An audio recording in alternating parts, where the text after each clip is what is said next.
औज़ुबिल्लाहिमिनश्शैतानिर्रजीम बिस्मिल्लाहिर्रहमानिर्रहीम रब्बिश्रह ली सदरी वयस्सिर ली अमरी वहलुल उक़दतम मिन लिसानी यफ़क़हू क़ौली। Dear students, I am Latif Awan, yours chemistry teacher. बेटा हम chemistry second year organic chemistry chapter number 8 की डिस्कशंस कर रहे हैं और अपने लास्ट लेक्चर में हम लोगों ने प्रिपरेशंस ऑफ अल्कीन स्टार्ट की थी। हमने दो मेथड्स पढ़े थे बेटा बच्चों। एक हम लोगों ने जो है वो अल्कीन्स की प्रिपरेशंस की थी by dehydrohalogenation of alkyl halide, और सेकेंडली बेटा जी हमने डिहाइड्रेशन ऑफ अल्कोहल पढ़े थे। आज हम third method that is Kolbe's electrolysis. Kolbe's electrolysis को बच्चों हम electrolysis of di carboxylic acids भी कहते हैं। जब हम प्रिपरेशंस ऑफ अल्कीन पढ़ रहे हो, प्रिपरेशंस ऑफ अल्कीन में जब हम कोब्स इलेक्ट्रोलिसिस से हमने बच्चा कोब्स इलेक्ट्रोलिसिस बेटा जी हमने अल्केन्स की प्रिपरेशन में भी पढ़ी है, लेकिन वहां हमने मोनो कार्बोक्सिलिक एसिड उसकी बेटा इलेक्ट्रोलिसिस की थी। आज हम di carboxylic acid when concentrated solution of sodium और potassium salt of di carboxylic acid succinic acid, जब बेटा हम सक्सिनिक एसिड को इलेक्ट्रोलाइज करते हैं, इलेक्ट्रोलिसिस करते हैं, तो हमारे पास अल्कीन्स प्रिपेयर्ड होती हैं। ये बच्चों ये देख लें जी, ये हमारे पास डाई कार्बोक्सिलिक एसिड है, ये हमारे पास जो है सक्सिनिक एसिड है। आज हम इसकी इलेक्ट्रोलिसिस करेंगे तो हमारे पास अल्कीन्स प्रिपेयर होंगी। देखो बच्चों ये लें जी, हम सोडियम या पोटाशियम साल्ट CH2 COO ले लें, सोडियम साल्ट ले लें या पोटाशियम साल्ट ले लें, और बेटा आप इसकी इलेक्ट्रोलिसिस करें। मतलब सबसे पहले आप इसका कंसंट्रेटेड सॉल्यूशन बनाएं, एक्वा सॉल्यूशन, और बाद में आप इसमें से इलेक्ट्रिक करंट पास ऑन करें तो बच्चों क्या हो जाएगा, हमारे पास CH2 ये मिलकर हमारे पास जो है वो अल्कीन्स प्रिपेयर कर लेंगे। ये लें जी, CH2 सिंगल बॉन्ड से CH2 डबल बॉन्ड, ये लो बेटा जी हमारे पास अल्कीन प्रिपेयर हो गई। इसके साथ क्या होगा, ये लें जी CO2 ये लें हमारे पास जो है इसके साथ CO2 के 2 मोल ऑफ CO2। सेकेंडली बेटा जी हमारे पास KOH और H2, तो हमारे पास ये लें जी ये KOH 2KOH और प्लस H2, ये लें बेटा ये इलेक्ट्रोलिसिस हो गई, ये हमारे पास इलेक्ट्रोलिसिस हो गई। अगर मैं आपसे कहूं कि मुझे इसका मैकेनिज्म बताएं, तो इसके मैकेनिज्म में सबसे पहले आप सक्सिनिक एसिड के सोडियम साल्ट या पोटाशियम साल्ट को वाटर में डालेंगे तो आयोनाइज हो जाएगा बेटा। ये लें CH2 COOK, ये लें बेटा जी सबसे पहले आपने जैसे ही वाटर में डाला आपने इसकी आयोनाइजेशन हो गई, ये आयोनाइजेशन हो जाएगी वाटर के अंदर। हमारे पास बच्चों CH2 C double bond O negative, ये बच्चों हेट्रोलाइटिक फिशन हो गई, और उसके नतीजे में आपके पास जो है वो कैटाइन और एनाइन बने। अब बेटा आप जानते हो जो कैटाइन होगा वो हमारे पास एनोड पर जाएगा और ऑक्सीडेशन होगी, एट एनोड ऑक्सीडेशन अक्कर होगी।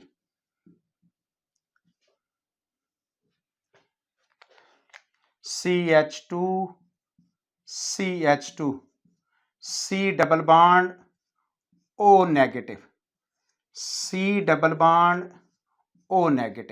अब बेटा यहाँ पर ना हमारे पास 2 इलेक्ट्रॉन्स मौजूद हैं। बेसिकली ना यहाँ पर हमारे पास हुआ क्या है, अगर मैं इसको थोड़ा सा आपको इस तरीके से समझाऊं तो आपको बात और क्लियर हो जाएगी। C double bond O negative, ये बेटा यहाँ पर हमारे पास इनके दरमियान ये जो बॉन्ड था ना, ये हमारे पास ये ऐसे C डबल बॉन्ड OK, यहाँ हमारे पास हुआ क्या है, ये लें जी हेट्रोलाइटिक फिशन। यही तो मैं आपको कहता हूँ कि यहाँ से 2 के 2 इलेक्ट्रॉन इन ऑक्सीजन पे चले गए, पोटाशियम के पास कुछ भी नहीं रहा तो 2K पॉजिटिव हमने लिख दिया, और यहाँ 2 इलेक्ट्रॉन है। अब इन 2 इलेक्ट्रॉन में से बट हमारे पास ऑक्सीडेशन होगी, एक एक इलेक्ट्रॉन दोनों लूज करेंगे। तो ये लें जी, CH2 CH2 C double bond O free radical, C double bond O free radical. ये बेटा हमारे पास दो फ्री रेडिकल्स बन जाएंगे और दो इलेक्ट्रॉन लॉस हो गए, ऑक्सीडेशन हो गए। अब फर्स्ट नेक्स्ट स्टेप में क्या हो जाएगा, CH2 C double bond O free radical, CH2 C double bond O free radical. अब बेटा यहाँ पर हमारे पास जो है वो, क्योंकि फ्री रेडिकल बहुत ज़्यादा रिएक्टिव होते हैं, तो बेटा ये एक इलेक्ट्रॉन यहाँ आएगा। मैंने आपको लास्ट लेक्चर में बताया था एरो लगाने का तरीका, ये एक इलेक्ट्रॉन से तो बॉन्ड नहीं बनना। यहाँ दो इलेक्ट्रॉन पड़े हैं, एक इलेक्ट्रॉन यहाँ चला जाएगा और एक इलेक्ट्रॉन इन दोनों के दरमियान। यहाँ पर भी ऐसा ही हुआ है, ये एक इलेक्ट्रॉन यहाँ आया बेटा, यहाँ पर जो दो इलेक्ट्रॉन पड़े हैं उनमें से एक इलेक्ट्रॉन यहाँ गया और ये एक इलेक्ट्रॉन, तो यहाँ पर बॉन्ड टूट हो गया, ये बॉन्ड ब्रेक हो गया, ये बॉन्ड ब्रेक हो गया। तो हमारे पास CH2 सिंगल बॉन्ड से दो इलेक्ट्रॉन आ गए, तो डबल बॉन्ड ईथीन बन गई प्लस 2CO2। ये लें जी आपके पास, ये सारे का सारा काम हुआ है एनोड पर। और कैथोड पर क्या होगा, एट कैथोड पर बेटा रिडक्शन होती है, पहले भी मैं समझा चुका हूं कि वाटर कैसे, ये वाटर है 2HOH प्लस 2 इलेक्ट्रॉन गेन किए। अब ये गेन किसने किए हैं, अगेन यहाँ पर फिर जो बॉन्ड है वो टूटा है, इस तरह टूटा है कि हमारे पास होमोलाइटिक फिशन हुई है, मतलब 2OH दो के दो इलेक्ट्रॉन यहाँ चले गए और यहाँ इस H के पास कुछ भी नहीं है, दो इलेक्ट्रॉन लेकर इसने H2 बना दी है। अब ये जो 2OH नेगेटिव है बेटा, ये हमारे पास जो 2K पॉजिटिव इनके साथ मिलकर 2KOH, ये लें जी पोटाशियम हाइड्रोक्साइड बन गए। अगर मैं आपसे कहूं कि इस रिएक्शंस की लिमिटेशंस क्या हैं, इसमें हमारे पास जी एक तो बेटा जी वही लास्ट टाइम वाली बात कि a large number of by products. बेटा हमें बाई प्रोडक्ट्स नहीं चाहिए, CO2 नहीं चाहिए, हमें KOH या NaOH नहीं चाहिए, हमें H2 नहीं चाहिए, ये हमारे पास हासिल होंगे। Large number of by product are form, ये हमें नहीं चाहिए थे। और सेकेंडली बच्चों आप जो है वो सिमेट्रिकल अल्कीन्स ही हमेशा बना सकते हैं, symmetrical alkenes are form and non symmetrical alkenes are not form, वो कैन नॉट बी मैन्युफैक्चर्ड।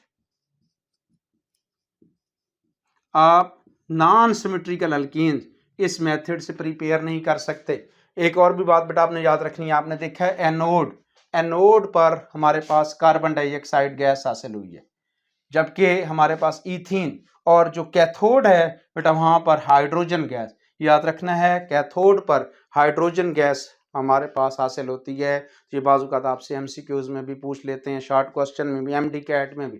बच्चों क्या क्या बातें हुई हैं, हमने कहा है कि अगर हम कोई भी कंसंट्रेटेड सोल्यूशन आप सोडियम या पोटाशियम साल्ट ले लें, डाइकार्बोक्सिलिक एसिड का, सक्सिनिक एसिड का, तो उसके नतीजे में हमारे पास अल्कीन्स बनती है। हमने लिया, हमने जो है उसमें से इलेक्ट्रिक करंट पास ऑन किया, ऑक्सीडेशन रिडक्शन हो गई, जिसके नतीजे में हमारे पास ईथीन, ये दो कार्बन वाली अल्कीन ईथीन प्रिपेयर्ड हुई। मैकेनिज्म्स को देखें तो बड़ा आसान है। हमने कहा सबसे पहले जो है जैसे हम वाटर में डालेंगे आयोनाइजेशन हो जाएगी। सेकंड स्टेप में बेटा एनोड पर ऑक्सीडेशन होगी, ऑक्सीडेशन के नतीजे में हमारे पास जो है वो ईथीन और कार्बन डाइऑक्साइड हासिल हो जाती है। और कैथोड होगी, हमारे पास कैथोड पे जाकर रिडक्शन होगी, वाटर रिडक्शंस करेगा, हाइड्रोजन गैस हासिल होगी और साथ ही पोटाशियम हाइड्रोक्साइड या सोडियम हाइड्रोक्साइड बन जाएगा। दो लिमिटेशंस बताई हैं, large number of by product, ये बाई प्रोडक्ट है, पोटाशियम हाइड्रोक्साइड बाई प्रोडक्ट है, हाइड्रोजन गैस बाई प्रोडक्ट है, ये हमें नहीं चाहिए थे, हम तो अल्कीन्स की प्रिपरेशन करने जा रहे थे, ये हमारे पास बाई प्रोडक्ट मान ले। और सेकेंडली ये जितनी जो भी अल्कीन बनेगी ये हमारे पास सिमेट्रिकल अल्कीन बनेगी। आप प्रोपीन नहीं बना सकते या आप पेंटीन नहीं बना सकते, आप इस मेथड से किसी भी तरीके से आपके पास जो है वो अनसिमेट्रिकल अल्कीन्स नहीं बनते। उम्मीद है आपको मेरी बातें समझ आई होंगी। अल्लाह पाक आप लोगों का हामी और नासिर हो। बेटा दुआओं में याद रखिएगा। अल्लाह हाफिज़।